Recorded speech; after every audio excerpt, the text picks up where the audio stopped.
Hey guys, in this video we will change the way the crosshair works because it's getting annoying to me, and let's change it. Because the way it works right now, we get a convergent point somewhere in the distance where we put our crosshair on. So which basically means that if we look at our crosshair, which is around 100 units away from us, it will be spot on when we are shooting at 100 meters. But if we are closer, you can see it's pretty much way off center. So we're gonna change that so that we are able to shoot straight at the crosshair, and we will also add some ways to create recoil for our weapon. Okay. So let's get started. The first thing, we have our aim target here, which is set to our crosshair. Now if we open up our let's see, our shooter, you can see that we are looking setting the muzzle to look at the aim position, the aim target position, with an offset, which we use for basically the AI, I mean the enemy player, and then we instantiate a projectile based on the rotation and the position of the muzzle. So we, when it fires, it will go straight towards the aim target. Now we need to change that a little bit to get this to work. It's not much, but we first need to know where the center of the screen is, and then we're gonna put the crosshair. It's always in the center of the screen already. So then we're gonna put it in the center of the screen, and then we are going to fly the bullet towards the center of the screen, but only if we are controlling this player. I mean, if we are an enemy player, we don't want to shoot to the center of the screen. Okay, so to find out if we are a local player, we can make a boolean here. Let's make a bool is local player controlled, or something like that. And this is if our aim target, if this equals to null, then it's true. Okay, so we're gonna remove the aim target from our local player controlled players. And so now if we now have our local player controlled, so now we can first spawn a new bullet. So let's call this a far maybe projectile, new projectile, new bullet.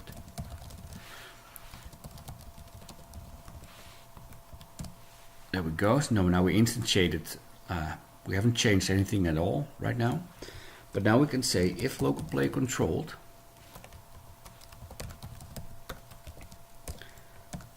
for local player controlled, we can now find the center of the screen. But before we do it, we only change the look at of our muzzle if we are not player controlled. So if not is local player control. Put this here. And if we are not local player controlled, we're gonna rotate the muzzle towards the aim target. Otherwise we just going to ignore it. Okay, so now we have that set up. Now if we go back to our, when we are local player controlled, we're gonna create an array to the center of the screen, so which is an array from our camera, from our main camera. Then we use the viewport to ray method, which takes in a factor 3, which is a new factor 3 and a 0.5 and 0, which is the center of your screen, because we are making a factor 3 in the center of the screen. Yeah, and then we cast it to a ray, or then we make a ray out of it. So now we can say a raycast hit, which is our hit, and then we get a position on the ray. Let's call this target position. Let's call this let's get a point in, let's say 500 meters units. So basically we are shooting accurate for 500 meters. And then we can say if physics. So we find out if something physics is along this raycast, and then ray out hit. So if we collide with something in this ray, we're gonna set the target position to this position. So if there's something between us and 500 meters, then we put the target position right on the point where we are hitting it. Okay, so we are shooting straight at it. And then we can say the new bullets transform, look at our target point, target position. Okay, so now let's see what happens if we go to our assault rifle and we remove our aim target. So we set it to none. And now if we shoot, it's, well, not entirely, but well, that's because we have our we are checking here at 500 meters. So let's move our crosshair to the same position.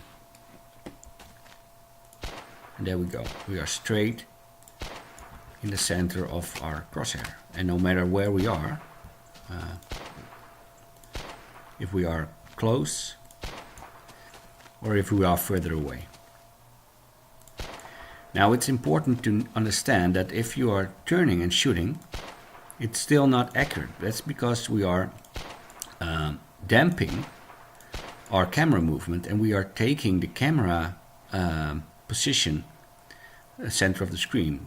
So this basically gives us a pretty good effect that we need to steady your camera, wait a second or so before we hit in the center of the screen. So I want to keep it like this. Okay, so this was fairly easy to do.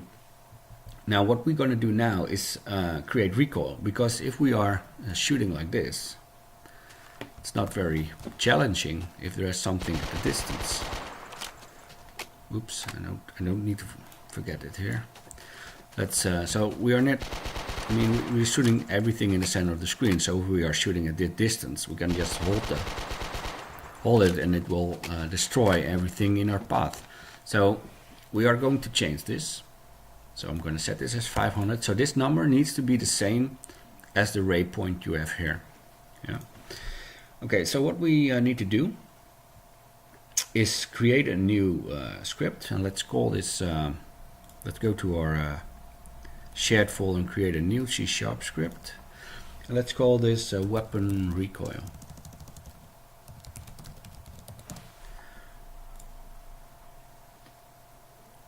There we go. Let's open it up. Get rid of this.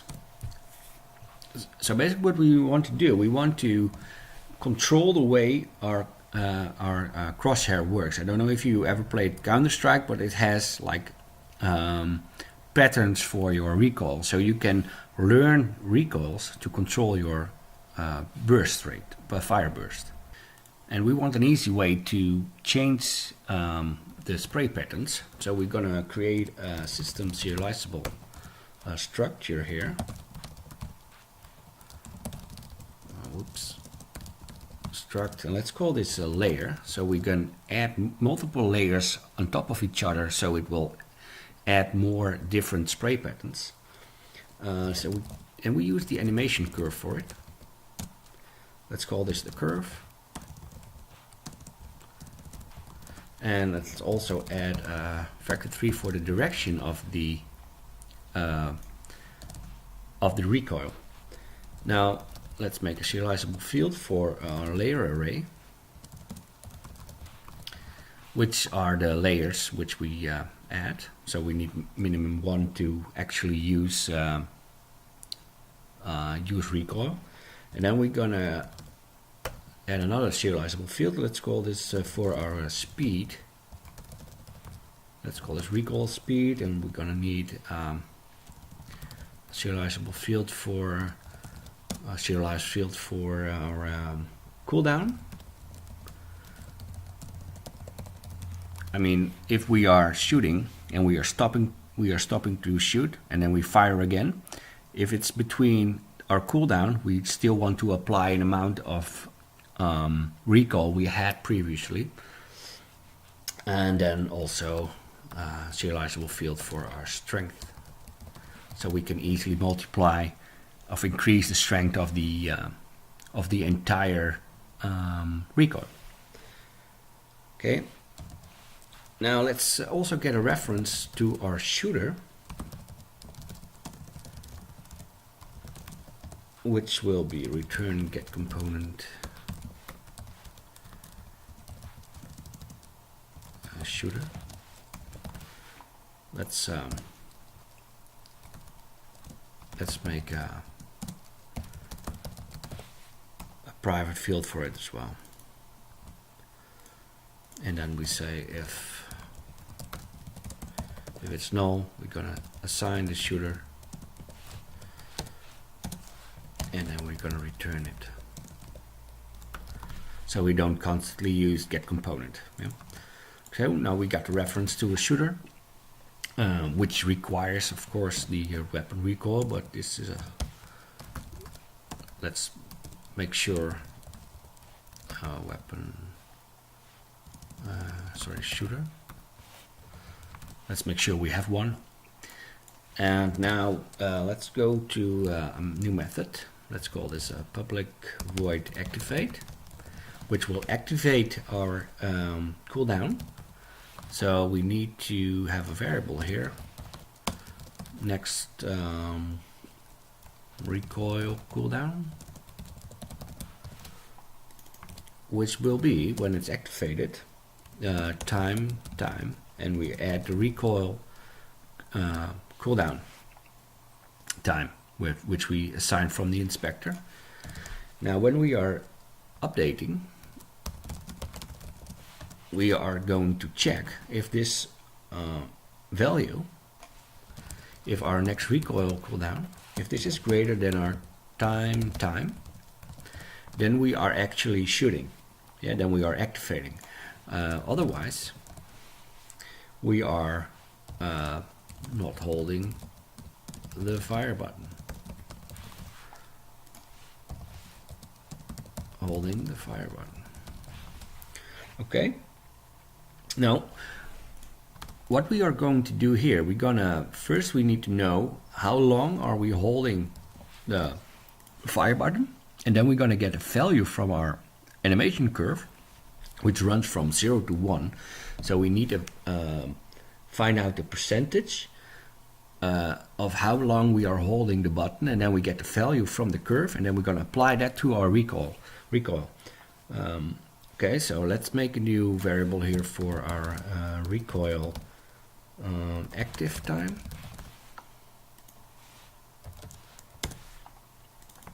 And basically we're gonna simply add the delta time here to our recoil active time, and then we can get a percentage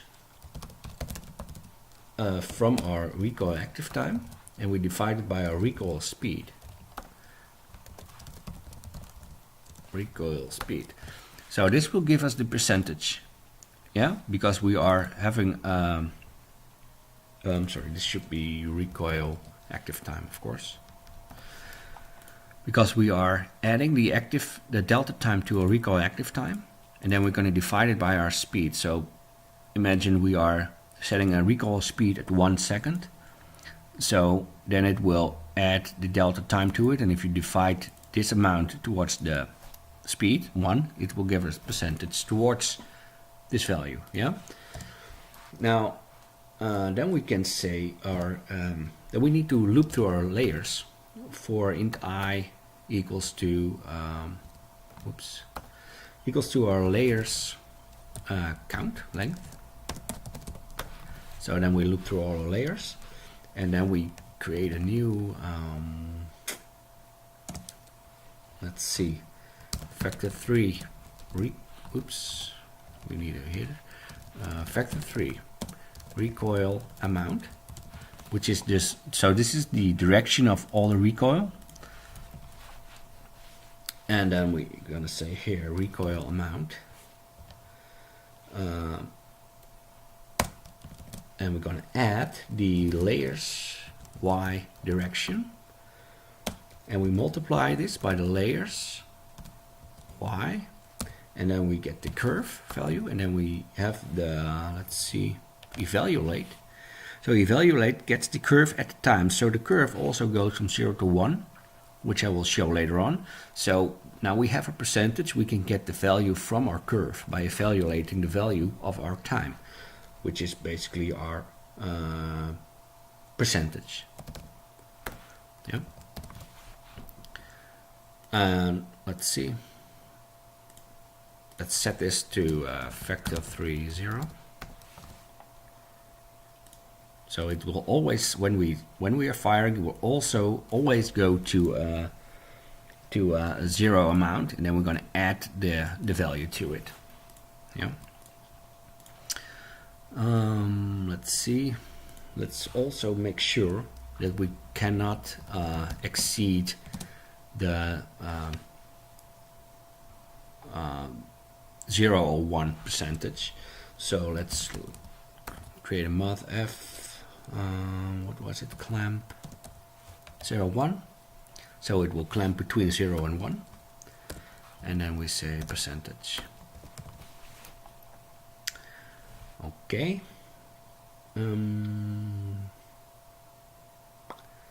Let's see, what are we forgetting?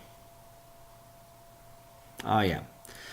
We now need, this is just a one-liner here, so we don't really need anything else. So now we're gonna need to apply this vector to our aim offset target from our shooter. So that we can raise our aim target offset. Sorry. So we get the aim target offset. And then this equals to our factor 3. Let's lerp to it. It's not really, you can also not use the lerp, but I think it's easier to control with a strength value here. So we're going to lerp the shooter aim target position. Aim target offset, sorry. We're going to lerp it through our shooter aim target offset, and we're going to add the recoil amount, and we're going to do it in speed. No, we're going to use a new variable here, a strength variable. Oh, we have it already here. So it will be strength, and we're going to multiply this by time delta time. Yeah, so we are lerping from this position to this new position. Now this should give us some effect. Now if we are not holding the button, we are going to reduce the recoil active time. So we're going to say recoil active time minus the time delta time. And then we say if recoil active time is less than 0, we're going to set it at 0 to make sure it won't go below 0. And then if our recoil active time equals to 0, we're going to reset our aim target offset. Yeah, so we're going to say this shooter aim target offset equals to factor 3, 0.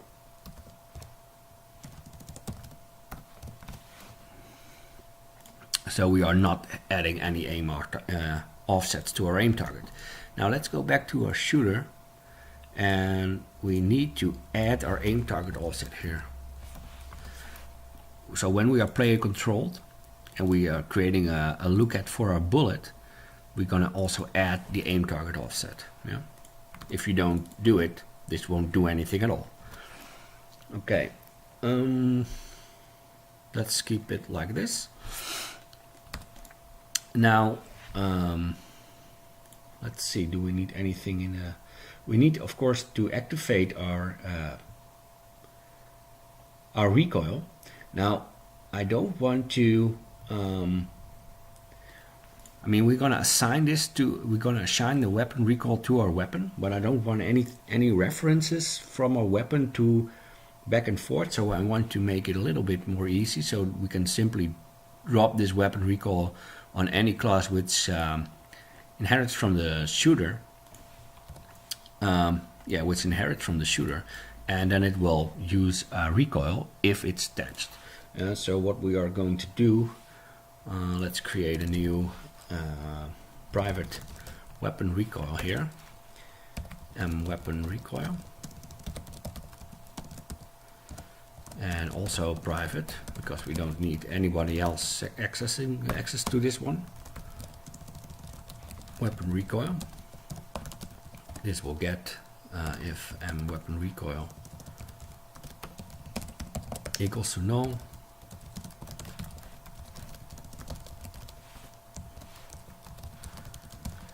and then return it.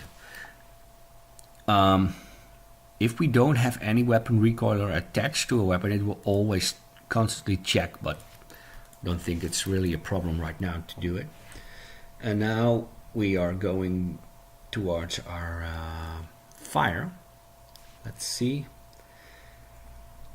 So if we are shooting here, we can say if this weapon recoil, we can do it like this: weapon recoil activate. So if this ain't null, we are going to activate it. Then it's going to activate the recoil cooldown time, and then if it's still within limits, we are holding the button, apply those directions here, and then change the offset of our aim target. And if we are not shooting, we are resetting it to 0. And let's make sure we are adding it here to our lookat. Yeah. Okay. Let's see if this is going to work. Let's drop the weapon recoil here. Let's first make one layer, and let's set the direction on the Y value. So it's going, this is up and down, this is left and right, and we don't really need this one. Maybe we should even make a factor 2 out of this, but let's keep it for now. Let's put the recoil speed at some number. I'm not really sure what we need. Let's put the cooldown at 0.2. So if we haven't shot for 0.2 seconds, it will reset our recoil. If you want it to do longer, just increase it. And let's put a strength at 5 or something. Now let's create a new curve. So if you look at this screen, if this is new for you, you have 0 here, 0, 0, and you have 1, 1 here. So if I click this button, you can see it will go from 0 to 1 in this time. So this is the time and this is the value. So what we are going to do, when we are firing, we want to apply an amount to our aim target offset in this time, and the recoil speed, this one, will be evaluated over this time. So you can say if I add 4 seconds here, it will need 4 seconds to come down all the way here. So now if we are going to shoot, it will slowly increase to the maximum amount. You know? So just see what happens if we run this. I mean, I'm talking, I'm not really sure if it's going to work. There we go. You can see it going up in a straight line, and it first starts close to each other and then gradually increases size. Yeah, so we really want to change that because that doesn't look really nice. So what we're going to do, we first want to, you can play around with this all you want. One tip, if you have it right here, if you drag and you hold shift, it will keep on the vertical line, so you won't mess around with the position. So what I'm going to do, I'm going to create a new point here by double clicking on the point, and then I'm going to increase the value, maybe something like this. So when we fire, we first get a big impact. First it's slow, then it quickly goes to a big impact of our recoil, and then it slows down a little bit, and then, well, a little bit more. Changes. So let's see what happens if we run this. Now you don't really see it. That's probably because of our strength and stuff. So let's see. So first it goes up, and then it slows down a little bit. Let's decrease this one. So this is just basically trial and error and get the results you want. So if I reduce the direction a little bit, you will see that it gets more packed up. So then I'm going to increase the recoil strength a little bit. And let's reload. There we go. Still not what I'm looking for. Let's put this back at 1. Maybe recoil speed of 0.5. Cooldown 0.2 and strength of 4. Let's see what happens now. It's pretty high. Oops, out of ammo.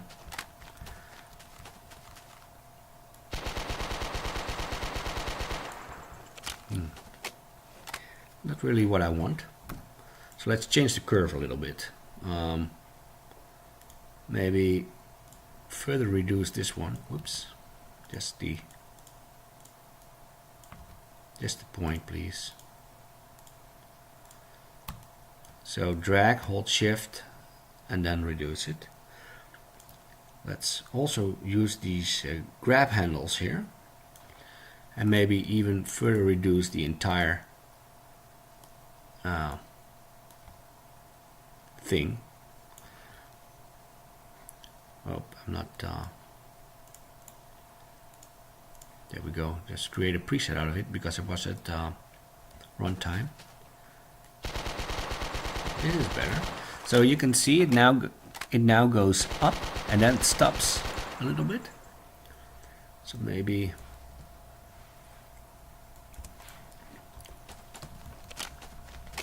Got some ammo. Let's see it again. Okay. Well, change the curves the way you want until you're satisfied with your spray pattern. Now you can see the spray patterns are all in a straight line, yeah, which isn't that attractive. So what we will do, let's first get this one back here. Maybe increase this a little bit. Just some small changes. Okay. Now let's also add a new layer, and let's make this one for the on the X value, so we can have our weapon also swing left and right when we are firing. So let's create a new layer here. Sorry, new curve. Now where did it go? It goes to here. Oops. Oh, thought it was gone. Okay, so now you can see it's at 1. So let's reduce this down to 0. Where is it? There. 0. And what we want to do here, we want to swing both left and right. So we're gonna use a up value, but also a negative value. So let's create a point here at 0.2, 0.4, 0.6, and 0.8. And let's drag this one up. Whoops. To like. Why is this curve so strange? There we go. This is what I wanted. I'm sorry, is this what I wanted? Not really sure. 0 to 1. The lines are pretty close. I'm not really sure. Well, let's get it back here. So again, at point 2, at point 4, you can see those values here in the bottom, 0.6 and 0.8. Now let's increase this value to like 0.01. It's pretty low, but also this one, and back up again, and back down. So we have this left, right, left, right, left. Yep. See if this actually does. Hope these values are correct of this curve. Well, it does something. All right. Let's put this at 0.5 again. There you go. So now let's quickly put this at 0.5 before I forget it.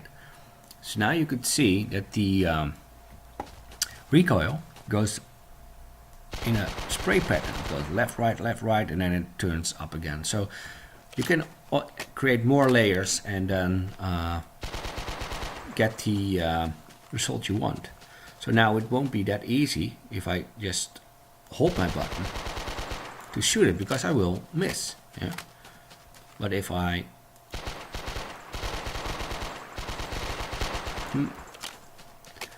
imagined I would have killed him right now. There we go. So you can see the recoil makes it a little bit more difficult to fire.